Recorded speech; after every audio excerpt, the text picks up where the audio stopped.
So, what is going on, guys? Today we're going to be taking a look at the Transformers Legacy United Hotshot. Or as I called him multiple times in a little quick review short I made of this guy, Hot Rod, because I completely always screw up their names.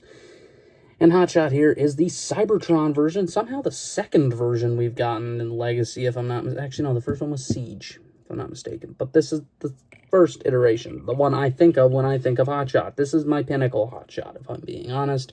This is the one I always wanted as a kid. I always wanted this deluxe Cybertron Hotshot as a kid. I never got that toy, but I always wanted it. And now I can have this one, which is fine. It kind of disappointed me a little bit. I'm not going to lie to you.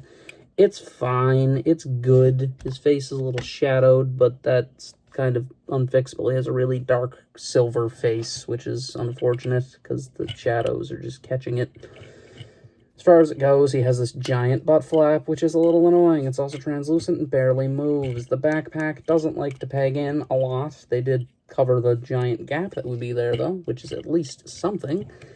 He comes with two main accessories, one of which being his gun, which is translucent yellow with the silver paint, and it does have an area for a blast effect, which, lucky for me, this one's sitting over here. Ta-da! Blast effects. Probably start using those in the photos more. His other one he comes with, just to get it out of the way, is a planet key similar to Cybertron Starscream. And it's pretty solid. It's red. I lied. It's actually orange. Clever way of going about molding it with the translucent yellow parts, I will say. I think that that's really clever how they did that. They just painted the bottom of it red, and from all angles except the side, it looks red. So they kind of use that yellow-orange to an advantage. And the thing I like about this Hotshot, I guess, other than the nice planet key gimmick, is just that it's this version. Like I said, this is the one I think of for Hotshot. This is my pinnacle one. One thing I always love is the transformation step with the shoulders. They kept it, thank God. But there's one thing that led to that's a slight problem to me. His arms are a little long. They just seem long, and they seem like the joints are in the wrong places. Like the elbow joint should be here, but it's way down here, and it just doesn't seem right. It just seems like the joints are all out of whack, so his arms look all strange. And technically he has extra accessories because the doors are removable. So if you don't like the doors, get rid of the doors. You don't need them. They're just both removable. You can't do anything with them. They can't store anywhere else, unfortunately. I tried. But, I mean, as far as it goes with that, looks pretty solid. His articulation's also pretty nice. He has a nice ball joint in the head, but he has a hinge here that's a lot more viable for up and down. He can look side to side. Forward, his back's very impeded.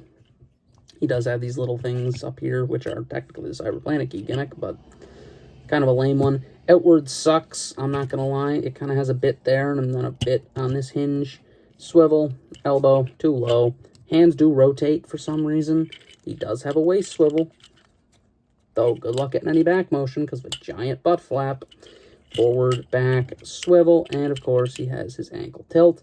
But these are friction-pegged feet, so they will fall off. But that's pretty much the robot mode, so let's just get into that transformation, which is pretty easy. If I'm being honest, so just remove the gun out of his hand. You don't actually need to remove the planet key. First thing I'm going to do is come to the back, fold this panel outward like that, and I like to just fold in those. I know the planet key's in there, but that's fine.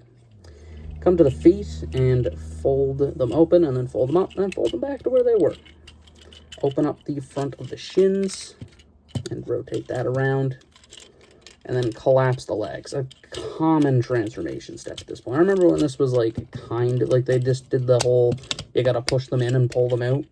Now they do that instead of that, which I kind of miss that whole transformation step for some reason. It's just a bit nostalgia, I guess. My favorite transformation step, though, the shoulder thing. I love that step. It's so good. You're then going to take the back section, move it down, and then you're going to just peg in the sides. Pretty basic. Fold down the windshield, and there we have Cybertron Hot Shots alt form.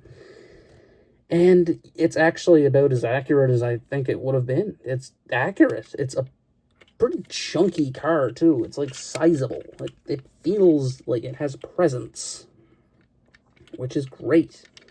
It's awesome that we got an alt mode like that. His head is right there, but I think the original also did that, so kudos, I guess. The blue looks great. I love the blue aspect of Hot Rod, because obviously with the earlier ones, he's yellow in the first show. But then in Energon, he's more blue and yellow, and then in this, he's just purely blue with a little bit of yellow in him, which I love. And he does have the red in the robot form, which completely disappears here, other than his little, would you say spoilers sections? Like, what would you call these? Again, you can flip these out or fold them in, whatever one you like more. I like fold them in the alt form. They're there, they're nice, they're whatever. He can peg the gun onto the roof or the sides of the doors or the back fenders here. So pretty good amount of things you could do. But yeah, that's basically just the alt form. It's a decent little alt form, but nothing really too special. So let's just get to my final thoughts on it. As far as that goes, he's okay, I guess. You know, he's not as good as the other one. Cybertron Starscream, he set a bit of a high bar, if I'm being honest. He really did set a high bar. This guy's fine. I mean, he's a car former. I don't think he'd be disappointed. He's actually a pretty sizable deluxe as well. He's actually quite tall, which is quite nice. But, like, he feels good, is what I'll say. He feels good. He feels like a good toy. But at the same time, I feel like they could have did a little better, especially with the arms. The legs I'm fine with, because that's just how the legs are for the most part. So that's good. I'm good with that. Also, my least favorite thing about this figure is this transformation step on the back. For some reason, that took me, like, forever to learn how to do that. No clue. But you basically just do that. Ta-da. And he's back. So he's really basic to transform. His alt mode's really solid, and it is accurate. So there's not really a lot of problems with him, if I'm being honest. I mean, I didn't really show his head sculpt, but that's because it's shadowed all could be. He has blue eyes and everything in there. Like I said, it's kind of hard to get that in there. But he's pretty alright. I mean, if you're looking for him and you want him, absolutely go for it. I don't think you'll be disappointed by him. I'm not disappointed by him. I think he's pretty solid, but I mean, there definitely is better. But the wave he's in has Sideburn, him, Strong Arm, and that Magnius retool. #1, because there's another one now. There's a blue one. So yeah, I think he's definitively, I mean, Strong Arm's pretty solid because that's the Elita mold, but that wave sucks. I'm thinking about it. He's the only new mold in that whole wave. That's crazy. That is wild.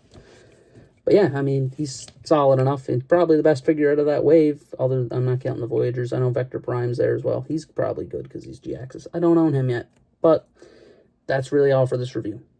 This has been El Elite signing out.